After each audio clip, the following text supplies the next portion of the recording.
വിഴിഞ്ഞം തുറമുഖത്തിന്റെ രണ്ടാം ഘട്ട നിർമ്മാണ പ്രവർത്തനങ്ങൾക്ക് ഇന്ന് ഔദ്യോഗിക തുടക്കമാകും. വൈകിട്ട് 4 മണിക്ക് നടക്കുന്ന ചടങ്ങിൽ മുഖ്യമന്ത്രി പിണറായി വിജയൻ നിർമ്മാണ പ്രവർത്തനങ്ങൾ ഉദ്ഘാടനം ചെയ്യും. കേന്ദ്ര ഷിപ്പിംഗ് മന്ത്രി സർബാനന്ദ സോനോവാൾ മുഖ്യാതിഥിയാകും. തുറമുഖത്തിന്റെ സമ്പൂർണ്ണ വികസനമാണ് ഈ ഘട്ടത്തിൽ പൂർത്തിയാവുക.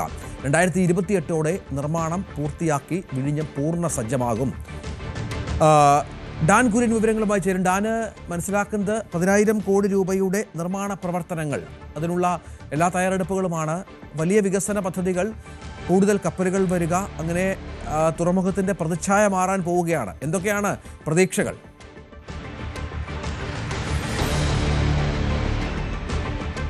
രഞ്ജിത്ത്, വിഴിഞ്ഞം രാജ്യാന്തര തുറമുഖത്തിന്റെ പരമാവധി ശേഷി കൈവരിക്കുക എന്ന ലക്ഷ്യത്തോടെ തന്നെയാണ് ഈ രണ്ടാം ഘട്ട വികസനം, അതായത് സമഗ്ര വികസനം ലക്ഷ്യമിട്ടുള്ള രണ്ടാം ഘട്ടത്തിന്റെ നിർമ്മാണ പ്രവർത്തനങ്ങൾക്ക് ഇന്ന് തുടക്കമാകുന്നത്. മുഖ്യമന്ത്രി പിണറായി വിജയൻ വൈകുന്നേരം 4 മണിക്ക് പ്രത്യേകം തയ്യാറാക്കിയ വേദിയിലായിരിക്കും ഇതിന്റെ ഉദ്ഘാടനം നിർവഹിക്കുക. കേന്ദ്ര ഷിപ്പിംഗ് മന്ത്രി സർബാനന്ദ സോനോവാൾ ഉൾപ്പെടെയുള്ള വിശിഷ്ട അതിഥികൾ ചടങ്ങിൽ പങ്കെടുക്കും.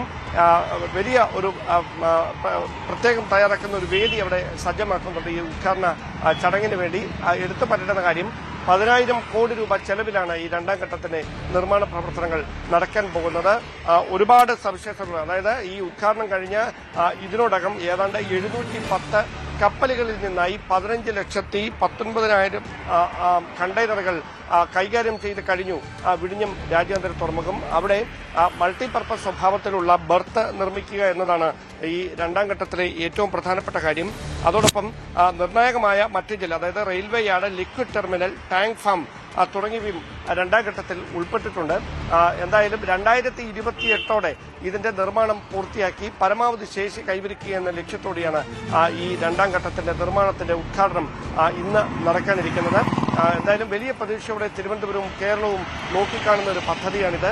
അതുകൊണ്ട് തന്നെ അനുബന്ധ വികസന പദ്ധതികൾ, പ്രത്യേകിച്ച് നിലവിൽ ഈ കണ്ടെയ്നറുകൾ കൈകാര്യം ചെയ്യുന്നത് ചെറു കപ്പലുകളിൽ മറ്റ് തുറമുഖങ്ങളിലേക്ക് കൈകാര്യം ചെയ്യുന്ന ഒരു രീതിയാണെങ്കിൽ, ഇനി റെയിൽവേ, റിംഗ് റോഡ്, അതോടൊപ്പം അതുമായി ബന്ധപ്പെട്ട് അനുബന്ധമായ വികസന പ്രവർത്തനങ്ങൾ യുദ്ധകാലാടിസ്ഥാനത്തിൽ തന്നെ പൂർത്തിയാക്കിക്കൊണ്ട് 2028നകം അതിന്റെ പരമാവധി ശേഷി കൈവരിച്ച് മറ്റ് മേഖലകൾ കൂടി സാമ്പത്തികമായി നേട്ടമുണ്ടാകുന്ന തരത്തിൽ വിഴിഞ്ഞത്തെ ഒരു സമഗ്ര വികസന പദ്ധതിയാക്കി മാറ്റുക എന്ന ലക്ഷ്യത്തോടെയാണ് ഈ രണ്ടാം ഘട്ടത്തിന്റെ ഉദ്ഘാടന ചടങ്ങിൽ നടക്കാൻ പോകുന്നത്.